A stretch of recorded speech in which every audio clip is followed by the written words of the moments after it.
Il vient de claquer la porte du Front National et il a fondé un mouvement qui s'appelle les Patriotes. Quel avenir pour les Patriotes à la droite de la droite? On verra ça avec Florian Philippot dans cette interview aujourd'hui au Talk du Figaro.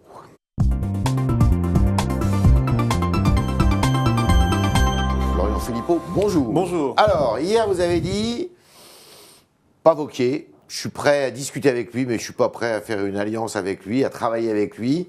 Pourquoi? Je peux me permettre un tout petit rectificatif. Ouais. C'est pas la droite de la droite.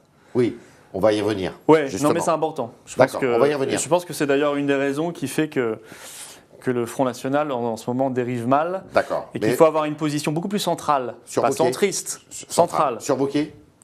Bah, Wauquiez, moi je suis pour la discussion, y compris avec d'autres personnalités. J'avais parlé de Mélenchon et d'autres. Vous pourriez être avec Mélenchon? Non, pas être, discuter. Ouais, mais ça sert à quoi de Mais discuter? pas être, évidemment. On a beaucoup trop de divergences. Ça sert à quoi de discuter? Il faut poser la question inverse. Ça sert à quoi de faire semblant qu'on ne peut pas discuter? Non, mais discuter, mais pour déboucher sur quoi? Mais il y a des enjeux ponctuels. Imaginez une loi, il y en a quelques-unes en ce moment. Vous faites votre Macron, là. Vous pourriez avoir des majorités. La loi travail. Ouais. Je prends une loi. Ouais. La loi, ça n'efface pas toutes les divergences. Sur la loi travail, Ouais. quel est le premier objectif qu'on doit avoir quand on est citoyen français et qu'on veut Ouais. défendre ses compatriotes? Même quand, au-delà d'être responsable politique, c'est que cette loi ne passe pas. Ouais. Mais c'est Bon, pas le cas de alors on Wauquiez. discute. C'est Non, pas le cas de là, Wauquiez, ça lui. serait pas Wauquiez, mais Avec Mélenchon. Là, donc, on essaie de discuter avec des gens qui ont le même objectif. Ça n'enlève pas tout le reste. Ouais, Avec Mélenchon, je ne suis pas du tout d'accord sur l'immigration. Je ne suis Oui. pas du tout d'accord, même je le trouve très flou sur l'Union européenne. Il a quand même largement renoncé à la souveraineté nationale. Mais il n'empêche qu'il y a parmi ses électeurs des gens qui sont parfaitement de Donc bonne vous foi tendez la en se main- disant c'est peut-être vous une tendez solution. la main aux électeurs. Je tends la main à tous les Mais électeurs. vous voulez créer vous pouvez exister par vous-même, vous voulez créer un mouvement, vous l'avez créé d'ailleurs. C'est une association pour le moment, association. les C'est pas Patriotes. encore un parti politique. Non, c'est une Ça association. va devenir quand? Mais je ne sais pas, et d'ailleurs je ne sais pas quel chemin nous prendrons. Nous Ouais. sommes en train de nous concerter et de réfléchir. Vous savez, moi, les choses Combien se sont de un divisions peu, Combien de divisions les choses se sont un peu précipitées. Parce que si on fait un petit retour en arrière, moi, j'ai rien préparé. Je n'ai évidemment pas fait de scission ou quoi que ce soit. On m'a fait comprendre que mon positionnement politique n'avait plus sa place au Front National. Ouais. Donc j'ai quitté le Front National. D'accord. C'est tout. Combien C'est de divisions une page qui se tourne et maintenant on va faire Combien autre de chose. divisions? Combien de divisions Si vous parlez Combien de en termes de personnes Combien de sympathie personnes et de soutien, nous avons, alors en termes d'adhérents, il y a plus de 3000 adhérents Aux là, Patriotes, aujourd'hui on est dans d'accord. l'association et il y en a chaque jour beaucoup. Des Et- élus notamment, des élus locaux? alors des- nous avons, moi c'est un peu qui m'aime me suivre, hein. Comme j'ai rien Ouais. préparé ou quoi que ce soit, Ouais. c'est qui m'aime ou en tout cas qui est d'accord avec cette Ouais. analyse, cette vision politique Ouais. de rassemblement, d'ouverture que j'ai essayé de proposer. Nous avons aujourd'hui une trentaine de conseillers régionaux qui sont là, nous avons 3 députés européens, des maires, des conseillers municipaux, Bon. quelques dizaines. Enfin, je suis incapable même de vous le allez dire pas aujourd'hui. finir- Vous n'allez pas finir aux oubliettes de l'histoire Et comme puis- et puis- monsieur un certain Et puis attendez, Maigret. et On puis vous des- en a parlé de lui. et puis des compétences qui Ouais. sont venues. D'accord. Le seul vrai économiste du parti, c'était M. Murer, il est Ouais. venu avec nous, des jeunes Ouais. diplômés. Les autres ne sont pas économistes, mono. Non, on peut toucher à l'économie, mais être vraiment économiste, D'accord. c'est un métier. D'accord. Bon, Vous celui qui a redoutez- fait vraiment des publications sur le sujet, qui Vous était redoutez pas, économiste. vous redoutez pas le syndrome Maigret? Non, Maigret, c'est eux. Maigret, c'est eux, c'est qui? Mais qui dirige le Front National aujourd'hui? Des anciens maigretistes. Tous les maigretistes. D'accord. Et d'ailleurs, ils appliquent le schéma politique et idéologique de Maigret, c'est-à-dire un petit confetti Qui n'est pas le vôtre. idéologique de plus en plus radical. Je vous donne un exemple très concret pour Ouais, que chacun allez-y. comprenne. Il y a encore un an, le Front National défendait l'interdiction du glyphosate. Ouais.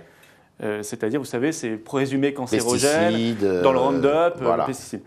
J'ai découvert hier que le chef de la délégation au Parlement européen du Front National, M. Ferrand, annonçait que le Front National demandait à la Commission européenne de prolonger l'autorisation pendant 10 ans du glyphosate. Mais ça, vous êtes en désaccord avec ça? Revirement à 180 degrés, Ouais. qui s'explique... Alors c'est pour moi dramatique, moi je suis pour l'interdiction du glyphosate, mais on peut faire une agriculture de proximité, de qualité, on peut Il n'y a, faire pas parfaitement... de colonne vertébrale au Front National, c'est ça que vous Mais il voulez n'y a dire? plus de colonne vertébrale. Et en réalité, la position floue qui C'est quoi s'installe... comme parti maintenant, le Front National? Est-ce que vous êtes capable de me dire aujourd'hui quelle est la position du Front National sur l'Union européenne? Mais moi, c'est pas moi de répondre, c'est vous. Non, mais c'est le citoyen qui pourrait Aujourd'hui, personne ne peut répondre. On n'y comprend plus rien. Alors, Entre les uns et les autres qui se justement. contredisent, et je vois bien que ce dossier très précis démontre qu'il y a un vrai problème dans ce parti. Or, Florian, attendez, je vais Florian jusqu'au Philippot, bout. oui. Ce mensonge de plus en plus clair sur l'Union européenne aura aussi des implications sur la politique en matière d'immigration. Donc Front Parce que National si on renonce, ment sur l'Union européenne. mais n'est plus clair, ne sait plus ce qu'il D'accord. pense, Florian et Philippot. a même des positions Florian Philippot. inquiétantes. Vous pourriez travailler avec, vous l'avez dit, avec Dupont-Aignan. Oui, on peut, Vous lui tendez la main. on peut travailler François ensemble. Asselineau, le plus anti-européen de tous ceux qui a parlé pendant la campagne présidentielle. Moi, je tends la main à tous les souverainistes. François Asselineau, vous lui tendez la main? Je tends la main à François Asselineau, c'est-à-dire, je pense qu'il a son propre mouvement et je sais qu'il y a parmi, encore une fois, ses électeurs et ses militants, des gens qui sont très sincères et je ne vois pas pourquoi on ne pourrait pas travailler avec ces gens-là. Maintenant, je ne tends pas la main, moi, à des chefs de D'accord. parti. Qu'est-ce que vous Je allez fais faire en sorte que nous puissions, face à Macron, qui a réuni les mondialistes de droite et de gauche Ouais. et qui applique une politique Qu'est-ce mondialiste, que vous allez faire? on puisse tous ensemble réunir les patriotes de droite et de gauche. Qu'est-ce que vous allez faire des patriotes? Alors, ça va être quoi la ligne, la colonne vertébrale qui n'existe plus au Front National? Ça sera laquelle La pour suite, votre mouvement? je ne peux pas vous le dire maintenant. Moi, à titre personnel, Oui. j'ai commencé à écrire un livre Oui. de fond Qui sera pour quand? qui sortira quand il pourra sortir. Il faut voir aussi avec les maisons d'édition, mais je pense... C'est vous qui écrivez? Oui, oui, ça sera moi Ouais. qui l'écrirai. D'accord. Et un livre de fond pour donner un peu de sens. C'est Alors. peut-être ça aussi le but des patriotes, donner du sens. Mais c'est quoi le Donner du sens, sens alors? à des notions C'est comme quoi le sens? l'identité nationale, Oui. la souveraineté nationale, Oui. la justice sociale, la place de la France dans le monde, la grandeur de la France. Oui. Qu'est-ce que ça veut dire derrière concrètement? Qu'est-ce que ça signifie en termes, si vous voulez, politiques en Vous savez 2017, ce dans qu'on- la France contemporaine, vous dans la savez- société contemporaine de 2017? vous C'est sa- comme ça, à mon avis, qu'on arrivera Vous à savez gagner. ce qu'on vous a reproché, et pas uniquement au Front National, mais certains électeurs qui pouvaient De voter manger pour du le Front couscous, National. c'est ça? Non, je ne suis pas dans l'anecdote. Deux choses. C'est pas si anecdotique votre que ça. discours violemment anti-euro, mais aussi votre discours sur l'économie qui paraissait très proche de celui de, justement, Jean-Luc Mélenchon. Moi, j'ai jamais eu C'est-à-dire un discours très étatiste, très interventionniste, quasi socialiste. Je n'ai jamais eu de discours violent sur quoi que ce soit. Bon, Simplement, répondez-moi sur l'économie. attendez, l'euro et l'économie, c'est la même chose. Il faut être cohérent. Si vous dites aux Français un jour qu'il faut lutter contre la baisse de compétitivité de l'industrie française, si on se désole de voir par exemple Alstom racheté par l'industrie allemande, et ça n'est pas le premier fleuron national français qui s'en va, il y en a plein, ça s'accélère, et qu'en même temps on s'interdit de réfléchir aux causes majeures de cette chute de compétitivité, ben, c'est notamment le taux de change. Mais ça, c'est même pas moi qui le dis, c'est le FMI. Il dit en permanence, on est plombé de 25% de compétitivité par rapport à l'Allemagne. L'interventionnisme étatique dans l'économie quotidienne pour les plus modestes, pour... Mais ça, je ne sais pas où vous avez vu ça. Bah Moi, si. je suis pour un État stratège. Ouais. Oui, j'assume. Un État stratège qui défende eh bien, une certaine conception de la réindustrialisation, qui puisse avoir des frontières quand il le faut face à la concurrence déloyale, qui n'accepte pas la directive détachement des travailleurs, qui puisse gérer souverainement sa monnaie, son budget, ses lois. Mais à côté de cela, je suis très favorable à ce que les PME voient moins de charges, moins d'impôts, moins de contraintes se peser Comme au sur Front elles. National, alors. Et je suis très favorable à ce que nous puissions aider ceux qui veulent entreprendre en France. Baisse des Ça impôts. n'a rien Baisse d'extraordinaire. des impôts. Sur les PME, Oui. oui, il faut un IS, un impôt sur les sociétés, progressif. Autant il y a des grands groupes qui échappent à l'impôt, il n'y a pas que les chanteurs qui s'en vont, il y a Ouais. aussi des grands groupes qui arrivent à échapper à l'impôt de Ouais. manière insupportable, parce Ouais. qu'ils gagnent des milliards d'euros, ils font Ouais. des milliards d'euros de bénéfices. Autant il y a des PME qui sont écrasées, là aussi de manière tout aussi insupportable, parce que ce sont Ouais. elles qui créent aujourd'hui l'innovation et l'emploi. L'avenir du Front National, d'après vous, ça sera Mais quoi? si on n'a pas ce discours cohérent et structuré, en parlant à la fois de l'État stratège et du soutien aux PME, on n'y comprend plus rien. L'avenir du Front National, ça sera quoi? Je ne sais pas, c'est à eux de le voir. Vous êtes Pour où? l'instant, ils se maigrettisent. Vous êtes où? Vous êtes à droite? Vous êtes ni droite ni gauche? Moi, je suis pas à droite, pas à gauche. Je pense que ce clivage, il est désuet. Vous êtes en accord avec Parce que, Emmanuel Macron regardez, là-dessus, alors? Oui. Oui. Sauf que lui, si vous voulez, il est de l'autre côté du clivage. Il y a les mondialistes, il en est un. Et vous êtes conservateur? Donc, non, moi, je ne suis pas conservateur, je suis patriote. Il dit progressiste et conservateur, lui. Oui, mais moi, je pense qu'il faut être connecté à 2017. Vous, c'est plutôt mondialiste Je suis pas du et patriote. Oui, moi, si vous voulez, moi je vois certains maintenant, certains qui se battent plus sur la PMA que sur la souveraineté nationale. Je crois qu'il y a un ordre de priorité. Voilà, je pense que Donc la PMA, c'est pas la priorité. non, je la pense que souveraineté la nationale. souveraineté nationale, quand en matière économique et migratoire, elle pose énormément de problèmes. Elle ne Ouais. nous permet de rien. Quand nous n'avons pas la souveraineté, on ne peut rien faire, ni en matière de chômage, ni en matière d'immigration. Ouais. Je pense que c'est une question prioritaire. Social-souverainiste, c'est une qualification qui vous va? Maintenant, moi, je pense qu'il faut prendre le meilleur de la droite et de la gauche. Voilà. D'accord. C'est même pas ni droite ni gauche, qui peut paraître négatif, c'est prendre le meilleur de la droite et de la gauche. Social-souverainiste, c'est une expression qui vous convient ou pas? Tout ce qui paraît un peu idéologique, je m'en méfie. Oui. Je suis Vous n'êtes pas un souverainiste. idéologue, vous? Non, je pense qu'il faut d'abord être pragmatique, regarder ce qui ne fonctionne pas et ce qui fonctionne. C'est pour ça que je dis le meilleur de la droite et de la gauche. Moi, je suis résolument pour l'ordre républicain et pour une France qui sache qui elle est, qui défende sa culture, sa civilisation qui est millénaire. On dira c'est de droite. Peut-être, c'est le meilleur de la droite. Par contre, le pire de la droite, c'est l'ultralibéralisme. Et par contre, je suis pour la justice sociale. On dira c'est de gauche, c'est le meilleur de la gauche. Par contre, je rejette le laxisme et l'angélisme qui sont le pire de la gauche. Vous voyez, j'essaie d'être pragmatique. De quoi vont vivre les Patriotes et Florian Philippot? Florian Philippot, ça ne change rien à sa vie parce qu'il n'avait pas de contrat au Front National. Donc Vous viviez de quoi alors? J'ai mon mandat de parlementaire européen et je suis conseiller régional, mais bon, écrété, donc ça ne s'additionne pas. Par rapport à la fonction publique, vous êtes complètement... J'ai mon mandat. Je suis en publique. Disponibilité, mais ça, vous savez, quand vous êtes depuis 2011, quand vous l'êtes, vous ne touchez pas un centime. Et votre carrière vos droits à la retraite ne vous ne cotisez pas. D'accord. Et vous ne progressez pas dans votre carrière, ce qui est normal. Les Patriotes, c'est un clic ou alors est-ce qu'il faut donner de l'argent? Comment ça se passe? C'est association-lespatriotes.fr. Non, ce sont des adhérents, des patriotes. Ouais. Mais oui, il y a une cotisation de 20 € par an, de 10 € pour les jeunes. Voilà. Et c'est un clic, ça ne veut pas dire... Moi, ça me gêne un peu cette notion de clic parce que quand on adhère à une démarche, à une espérance, à un souffle, ça se matérialise un tout petit peu. On n'est pas cher, vous l'aurez constaté.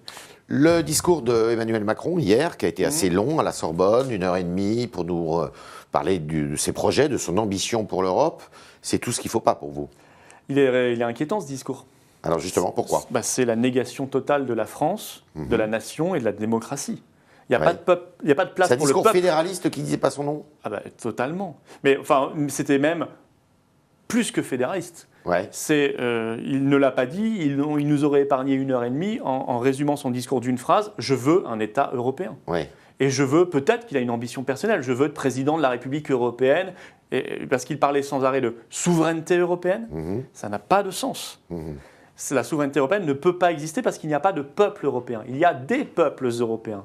La souveraineté doit être connectée à l'existence, au réel, c'est-à-dire la nation, le peuple. C'est celle-là, justement. Il n'y a pas de place pour la souveraineté nationale s'il y a une souveraineté européenne. Et s'il y a une souveraineté européenne, elle appartiendra non pas au peuple, mais à une technocratie. Comment vous expliquez que... Je suis très inquiet sur l'armée européenne, ça au passage. Nous avons lancé d'ailleurs une pétition avec les Patriotes contre l'armée européenne et pour l'armée française. Comment vous expliquez qu'Emmanuel Macron, qui avait un discours vraiment très européen pendant la campagne électorale, c'est justement lui qui a été élu? Parce que je pense que tous ceux qui avaient un discours très eurosceptique ont été battus. Enfin, ça veut peut-être dire que les Français ne sont pas d'accord avec vous? Les discours eurosceptiques, comme vous dites, les candidats eurosceptiques, je trouve moi réalistes, n'ont jamais fait autant de voix au premier tour cumulé. Jamais, ça a été analysé. Je pense qu'Emmanuel Macron n'a pas été élu sur un projet. Je pense qu'il n'y a pas beaucoup de Français qui ont entendu réellement ce qu'il disait. Il a été élu sur un rejet? Il a été élu sur une posture.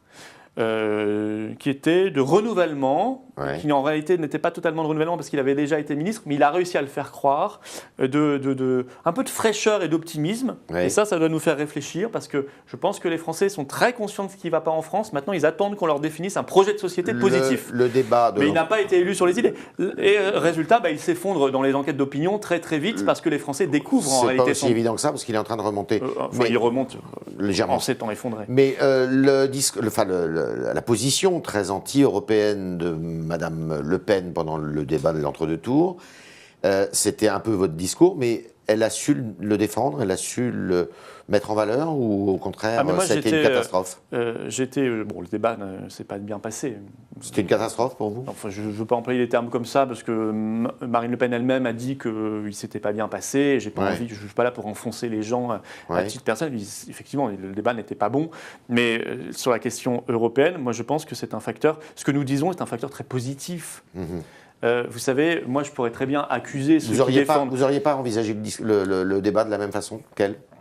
Non, mais ceux qui défendent l'Union européenne à tout prix, je pourrais très bien leur reprocher, à raison, d'être franco-sceptiques. Puisque quand, dans un discours d'1h30 à la Sorbonne, le président de la République française n'est pas capable de parler de la France, de donner une espérance et se contente de développer le projet de la Commission européenne, il y a un vrai malaise. Vous savez, on peut faire l'Europe des projets, et c'est très positif. Celle où entre 2, 3 ou plus nations pourront se mettre d'accord sur l'espace, sur le domaine de la mer, sur la culture, sur l'université. Et là, on pourra faire des choses très positives. Mais ce qu'on fait aujourd'hui, détruire méthodiquement les modèles sociaux, détruire la démocratie, ça n'a rien de positif. C'est extrêmement négatif. C'est quoi l'agenda de Florian Philippot d'ici à la fin de l'année? C'est quoi? Je dis, on travaille, j'ai mes mandats. Attendez, j'ai mes mandats, on travaille, je vais faire un tour, un peu voir les patriotes qui nous ont déjà rejoints, qui sont en train de nous rejoindre un peu partout en France. Ça vient un peu partout en France? Oui, ça vient de partout en France, il y en a même déjà à l'étranger, dans les départements. Et puis, on va essayer de voir avec nos amis ce qu'elles soufflent, on peut inspirer, avec qui également, pour que le patriotisme français enfin arrive au pouvoir. C'était le talk de Florian Philippot. Et maintenant, vos questions, chers internautes, avec Jean-Baptiste Semerjian.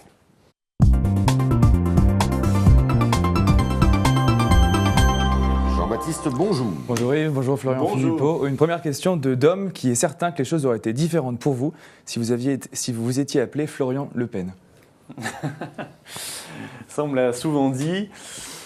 Je ne voulais pas ou je ne veux pas y croire. Le Front National, c'est Le Pen? C'est nécessairement le patronyme Le Pen? C'est maintenant un débat qu'auront ensemble messieurs Ménard, Collard et Maigret, s'il revient. En tout cas, ses amis. Il peut revenir, Maigret? Je ne sais pas. Il paraît que certains sont toujours en lien avec lui, assez étroits. Peut-être qu'il reviendra. Mais ça n'est, ou peut-être Jean-Marie Le Pen, puisqu'il s'est réjoui de la situation. Marion Maréchal Le Pen. Mais ça n'est plus mon débat et mon problème. Marion Maréchal Le Pen peut revenir? Mais moi, je l'ai entendu, j'ai pas de contact avec elle, j'ai entendu dire qu'elle partait pour des raisons personnelles, je n'ai pas de raison de ne pas la croire. Henri voudrait savoir si vous pensiez vraiment pouvoir changer les choses en arrivant au Front National, et votre départ est-il un constat d'échec pour vous? Ah, bonne question.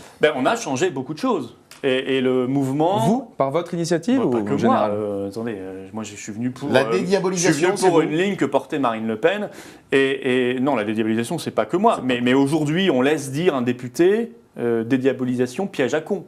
Collard a dit ça et ça n'a entraîné aucun émoi dans la direction du Front. Il n'y a que moi qui a été ému et fâché de cette formule parce que je pense que nos électeurs ne sont pas des cons. Mais bon, le résultat était là, des progressions extraordinaires en termes d'électorat. Mais je ne suis pas le seul responsable de ça. Constat d'échec pour vous personnellement. Là, ce qui s'est passé depuis quelques mois est un gâchis, oui.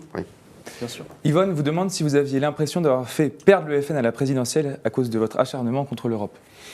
C'est une impression, vous. Vous savez, on nous a souvent dit l'euro. J'ai fait le compte, dans tous les meetings présidentiels cumulés, on a parlé 5 minutes de l'euro. Et on a dû parler des heures et des heures du terrorisme islamiste. Pas tellement à la télévision, c'est l'euro, le discours anti-euro, moi, je pense qu'il faut être clair hein. sur ce sujet-là. Et on peut le présenter de manière très positive. C'est pas, moi, je m'arc-boute sur rien. J'essaie juste d'être cohérent. Voilà. Si on n'a pas nos frontières, notre monnaie, notre armée, nos lois souveraines, on mentira aux Français. On fera du Hollande, du Sarkozy, du Macron. On vendra des salades. Il faut plus d'Europe. Il faut plus d'Union européenne. Plus d'Union européenne. Il faut un Frexit organisé, avec méthode. Comme Mme Theresa May le fait. On prend une décision politique et ensuite on organise les choses. Sauf qu'on cherche sa méthode. Avec méthode. On n'a pas de leçon à lui donner. Parce que, du point de vue gestion de gouvernement et de politique, elle est infiniment supérieure à nos gouvernements. Avec des relations bilatérales, c'est ça? On peut mettre en place des projets. L'Europe a déjà fait des choses formidables, comme Airbus, comme Erasmus. Moi, par exemple, regardez, le meilleur de l'Europe, c'est quoi? Vous allez maintenant à l'étranger, votre connexion 3G ou 4G n'est plus surtaxée. C'est formidable. Avant, on hésitait toujours à se connecter. Eh bien, ça, c'est bien. Mais ça, on pourrait même l'étendre aux États-Unis, au Canada, à l'Asie, à l'Afrique. Ça s'appelle la coopération internationale, l'Europe des projets. Moi, je suis favorable à ça. On change de sujet. Ça y est, c'est bon. Florian Philippot peut enfin manger du couscous tranquille. C'est clame Daniel. C'est révélateur pour vous d'une fracture qui s'est passée au Front National? Non, faut pas en faire l'histoire du siècle. Vous en avez quand même. Il y a eu un vrai sujet. Je ne sais pas s'il y a un an, les réactions qu'on a vues sur les réseaux sociaux, qui pour la plupart n'étaient pas de militants Front National, auraient eu lieu. Tout simplement. Est-ce que ça traduit quelque chose d'un peu plus profond que l'anecdote? Je ne sais pas. En tout cas, c'était assez inquiétant pour ceux qui ont tenu ce genre de propos. Et je conseille au Front National de n'avoir aucune relation avec tous ces gens-là. Et comment ils vont faire, le Front National? Comment on se débarrasse de ces gens-là? comme vous le dites. Non, mais beaucoup n'y sont pas, il faut être honnête. Mais il faut qu'aucun n'y soit. Une dernière question de Jacques. Ça, c'est leur affaire. Jacques qui rappelle que vous avez une chaîne YouTube durant la campagne. Est-ce que vous allez y revenir, vous? Alors là, et est-ce que vous avez des chaînes YouTube préférées? Pour l'instant, je l'utilise pour mettre les vidéos à côté, mais c'est pas vraiment utilisé en mode YouTube. Oui, je Cette vais, émission, ça je sur vais votre, y revenir totalement. Cette émission sera sur votre chaîne YouTube? Possiblement, c'est possible. Il faut demander à mon équipe web. Mais vous allez la relancer, cette chaîne? Enfin, vous allez je vais la relancer. Elle fonctionnait très très bien d'ailleurs. Je vais en faire ce que j'en faisais, c'est-à-dire de l'explication très pédagogique, mais je vais aussi en faire autre chose, un dialogue direct avec les internautes. On va l'utiliser. On va utiliser d'ailleurs tous les réseaux sociaux de manière, je pense, très moderne. Et vos 3 chaînes préférées YouTube, est-ce que vous en avez? Oh, j'aime bien... Mélenchon? Non. Vous l'avez copié un peu, Mélenchon, là? Ouais, non, oui, il a été bon là-dessus, on le copie pas, mais il a été bon, effectivement. J'aime bien Florence Porcel sur l'astronomie, très intéressante. Asselineau? J'aime bien Y penser. J'aime bien Kemar, ça c'est plus humoristique. J'aime bien, voilà, plus beaucoup de choses. Science et humour. Oui, c'est ça, science, humour, histoire aussi, certaines chaînes sont pas mal. Voilà, enfin, je ne veux pas donner trop de noms, mais il y en a beaucoup qui sont extrêmement talentueux. Voilà, c'était les réponses à vos questions, chers internautes, de Florian Philippot, qui est à la tête maintenant des Patriotes et qui nous a parlé de l'avenir de son mouvement et de son avenir personnel. Merci Florian Philippot. Merci à vous. Merci Jean-Baptiste. Merci aux internautes. Semerjian, qui est un incomparable médiateur de vos questions. À demain.